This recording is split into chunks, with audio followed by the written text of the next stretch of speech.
Hello, my friend. Today we're going to talk about Walter Schloss. That's him. He is the quintessential value investor, and he learned his trade directly from Ben Graham himself. He worked with Ben Graham in his partnership from 1946 until 1955 when Ben Graham decided to close down his partnership. That was 9 years. And while he was working there, he met Warren Buffett and they worked together side by side.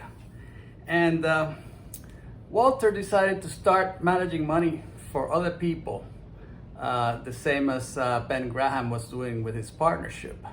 And so from 1956 until 2020, that's 46 years, Walter had his own investment partnership. And he did very well. He achieved 20% return per year average over this period. And that's quite remarkable because he only used a simple statistical method to pick stocks that he learned when he was working with Ben Graham. I mean, that's all. Once they asked him, how do you do it? How do you get these remarkable results? And he said, I try to buy stocks cheap. And that's what a value investor does. And the statistical method he used was he looked at the price of the stocks and he compared it to the book value and also to the working capital. The working capital less all the debt that the company had. And if the price was lower than this, he bought it. And that's all he did. And he was able to achieve this result. And he explains that, whenever a company is having problems, the price comes down because investors fear the worst. And a company can actually go out of business. But if it has low debt, is what he says. He needs to have low debt. If it has low debt, maybe it can withstand the problems. And the problems might be temporary and get resolved. The company might get help. And then the price would approximate book value in time. His holding period was 3 years average. And he owned like 100 stocks at a time. So in all the 46 years, he invested in over 1,000 companies, different companies. And they weren't, the blue chips stocks or the stocks that you might find in the index. They were more obscure companies. They were mostly industrial. There was no technology stocks in there, and he was able to do this, just by following the statistics. Walter was not a very educated man. He didn't go to business school.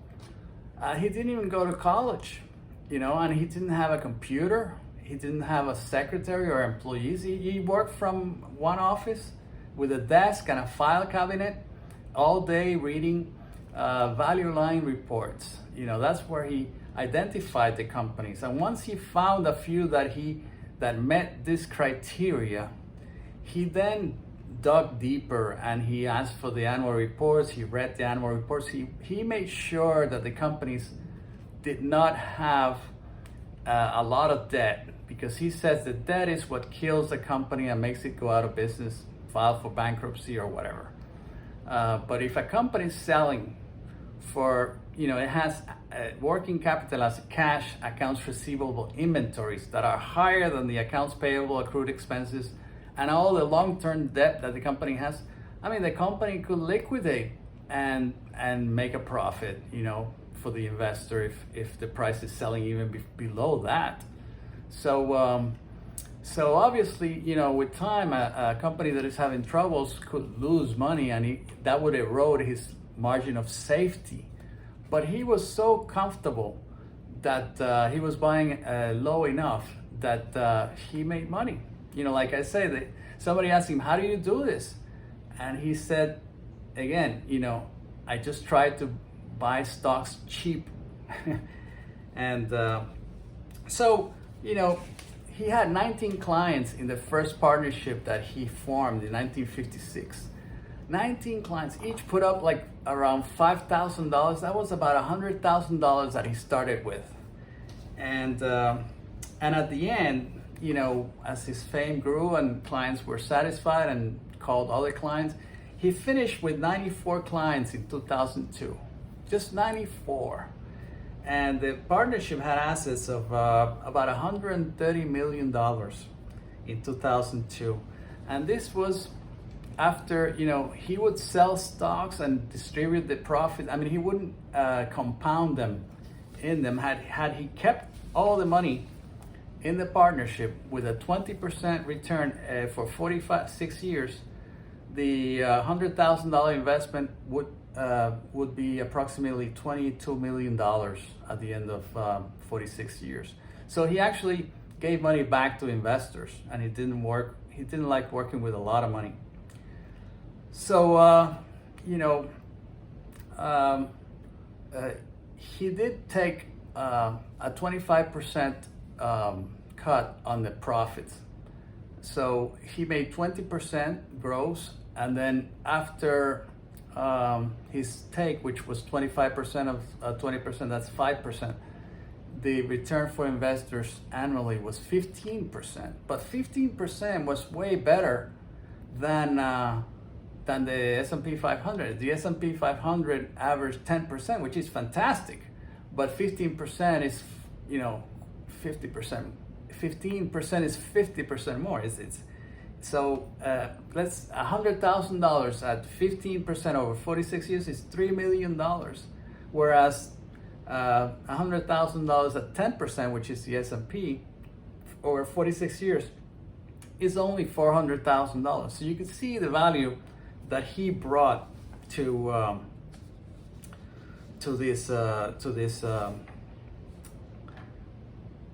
his investors.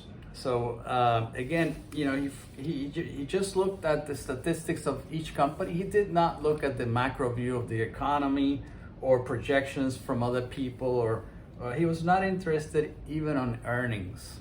He was just interested in buying at a low price. And like I say, he used Value Line as his main tool. He didn't. Now with a computer, you can find stocks easier. And of course, there's more competition. But, you know, he always said that when you're managing money for others, you have a responsibility. And he took that very seriously, you know. He said, you don't want to lose money when you're managing other people's money. So he never told his investors what he owned, because, you know, a lot of the stocks that he owned were crappy. There were. And one time he told a few investors in the early days what he was holding, and they got scared and they pulled out of the partnership. Too bad for them, you know, because Walter did very well for his investors. And what are some present day examples of stocks selling below book value? Well, Wells Fargo during last year, 2020, was selling for 60%, 50% of book value. Imagine a bank like Wells Fargo, who is a blue chip bank. Even Bank of America was selling at 60% of book value. JP Morgan was a little bit more expensive. It was 89%, but still below book value at the height of the financial crisis of the pandemic, you know. And those stocks have since increased. Now Wells Fargo is selling for $44 as of this writing. So that's a little bit over book value. It's about 106, 107% of book value. Bank of America is at 1.3 times book value, and JP Morgan is 1.7. So even JP Morgan, which was more expensive, it's been rising along with all the other banks in the industry. So some stocks that I think are expensive, Tesla is selling for 31 times book value. So obviously Tesla is a technology company. It's not as much asset reliant, but it's still a manufacturer of cars. You know, that's capital intensive industry. So I don't know. I think Tesla could do well, but I think it's expensive compared to some of the other companies. So, you know, are you going to go out there and try to find cheap, deeply discounted companies? that takes a lot of work, and you have to do a lot of homework. It's risky, and it's risky for a reason, because these companies have problems, and that's why they are available at a discounted price. Sometimes the discounted prices are due to the fact that the whole market is down. Like 2020, the entire market went down, and some companies went down with it. But I did a search in Google, find out companies that are selling below book value, and I found a few. Like for example, Kelly Services. Kelly Services is selling at 76 cents on the dollar of book value, and it has a little bit of debt, so you might, I don't know, you might want to do some deeper. There's another one. The symbol is AXR. It's selling for 90 cents on the dollar, and it has very little debt. So I don't know much about this company, but it warrants further research for you if you're interested in this. Equinox Pharmaceuticals, it's selling for 56 cents on the dollar of book value, and it has very little debt according to this search.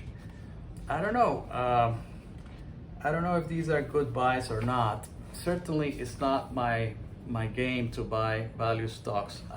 I prefer to look at earnings, and the thing is about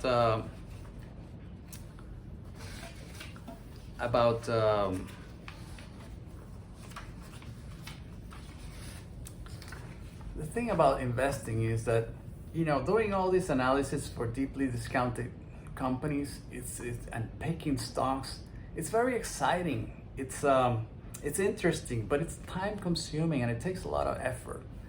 And do you have to do this in order to save for your retirement? I don't know. I don't think so. You could just buy and hold the index. I mean, Warren Buffett advised to the know-nothing investor, buy the index over time, over your own lifetime, and just hold it, and you're gonna do very well. $170 invested every month for 50 years. That's a $100,000 investment. That would yield you 2.9 million at the end of 50 years. I mean, what more do you need? I mean, if you're not a professional money manager, you're just living your life, you want to make some money investing, and you put the money in the index, and while you're sleeping, while you're living your life, while you're working at something else, your money will be working for you and compounding over time. I mean, Warren Buffett tells us, what he did. So why don't more people do it? Well, a lot of people don't do it because it takes a lot of discipline, and it takes a lot of time. And people nowadays, they want to seek fast results. They want to get, they're attracted to get rich quick schemes because it's very seductive, But the reality is that it's possible to save for retirement and have a really nice nest egg for yourself if you just buy and hold the index. And of course, past performance is never a guarantee of future results. And when investing, you can lose money, but it's worth trying, because there's no guarantees, but the possibility is there. I wish you the best, my friend. Be well.